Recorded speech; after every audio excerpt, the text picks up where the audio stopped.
Here I'm making tomato dosa.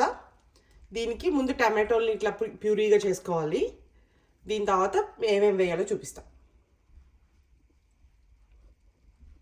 So మన tomato puree మంచిగా అయిపోయింది. ఓకే,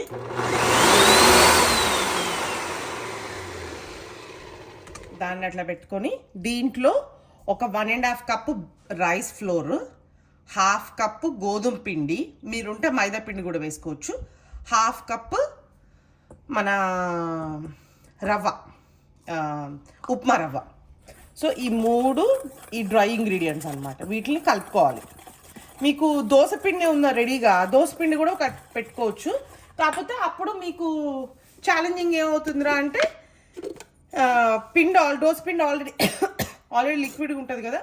సో టమాటోలో వాటర్ వచ్చేస్తుంది, అక్కడ మీకు చిన్న ఛాలెంజింగ్ అవ్వచ్చు.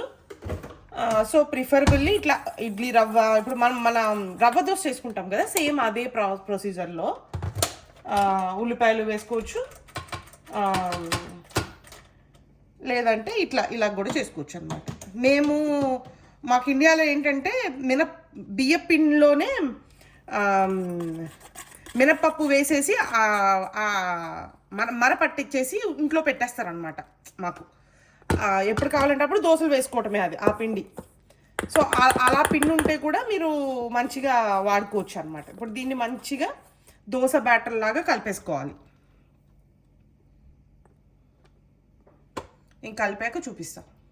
దీన్ని ఈ కన్సిస్టెన్సీలో మనం కలుపుకోవాలి.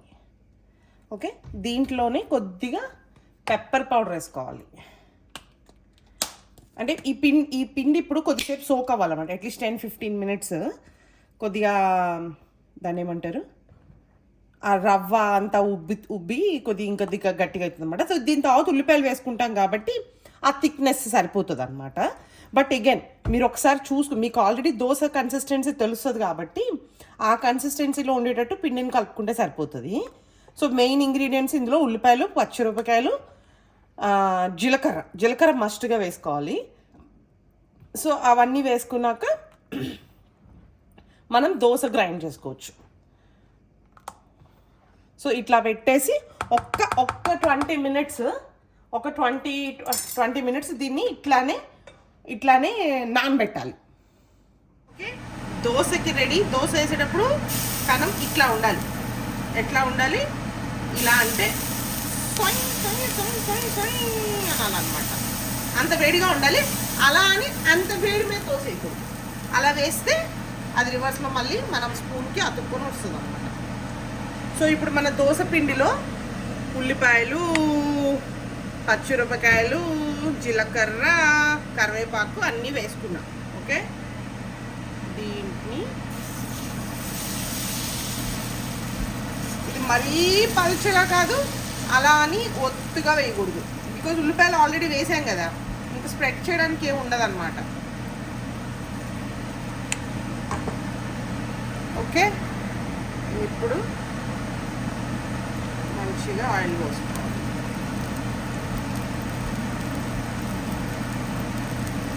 ఇది 2 వైపులా కాల్చుకోవాలి. మనం లాస్ట్ టైం దోశ చేసుకున్నట్టు ఒకవైపే కాల్చుకున్నాం అంటే రెండో వైపు కంపు అవుతుంది. సో 2 వైపులా కాల్చుకోవాలి. ఇట్లా పెట్టుకొని.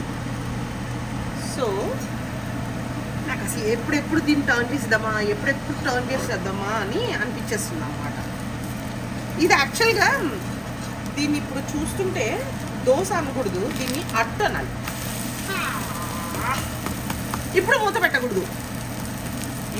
మూతే పెట్టకూడదు. ఓకే, దీనికి కావాలంటే మీరు కొద్దిగా పలచగా చేసుకొని జాగ్రత్తగా చేయొచ్చు. బట్ కొద్దిగా అట్టులాగా వేసేస్తున్నా కాబట్టి if you want you can add some water and make it like ఏ దోశ వేద్దాము, స్ప్రెడ్ చేసి దోశ వేసుకుందాము అంటే కనుక ఉల్లిపాయలు వేసుకోకండి. మంచిగా పిండిని బాగా వేసుకొని దాన్ని దోశలాగా స్ప్రెడ్ చేసి అప్పుడు వేసుకోండి. అప్పుడు మీకు మంచిగా కన్సిస్టెన్సీ వస్తుంది అనమాట. ఉల్లిపాయలు వేసేసాం కాబట్టి మనం స్ప్రెడ్డింగ్ కష్టం అవుతుంది. అందుకే ఇది ఒక కైండ్ ఆఫ్ అట్లాగా అయిపోతుంది. ఇప్పుడు దీనిపైన ఆయిల్ ఈజ్ ఆప్షనల్. ఆల్రెడీ మనము బ్యాక్ సైడ్ బాగానే వేసేసాము.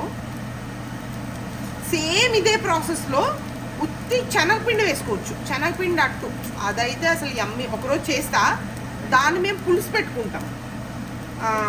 మనం ఫిష్ కర్రీ పులుసు ఎలాగైతే పెట్టుకుంటామో సేమ్ మసాలా పులుసు పెట్టుకోవచ్చు, మామూలు పల్చగా ఆనియన్ పులుసు కూడా పెట్టుకోవచ్చు. That will be yummy. మీకు ఎప్పుడైనా వడ పులుసు తిన్నారా? పకోడీ పులుసు, వడ పులుసు. Oh yeah, that turns so yummy అనమాట. సో ఇలాగా ఎప్పుడైనా ఇలా కావాలంటే, సింగిల్ పర్సన్ కావాలంటే ఇట్లాగా సేమ్ ఇదే ప్రొసీజర్లో శనగపిండి కాకుండా, బియ్యపిండి కాకుండా శనగపిండి వేసుకొని సేమ్ ఇట్లా అట్టేసుకోవచ్చు. శనగపిండితో కూడా రవ్వ దోశ వేసుకోవచ్చు. శనగపిండి, గోధుమ రవ్వ, అది కూడా పల్చగా రవ్వ దోశలాగా వేసుకోవచ్చు. దీనికి పీనట్ చట్నీ, అల్లం చట్నీ, ఇంకా టమాటో చట్నీ. టమాటో ఏం పెద్దగా దట్స్ ఓకే అంటే ఓకే, కానీ బట్ టమాటో చట్నీ కాకుండా అల్లం చట్నీ, పీనట్ చట్నీ బాగుంటాయి. సో ఇప్పుడు చూస్తే మనకి దోశ అయిపోయింది. Okay, you want you can turn back. See, మంచిగా అట్టు అయిపోయింది. నాకు క్రిస్పీగా నచ్చదు, సో ఇలాగే తీసేస్తాను.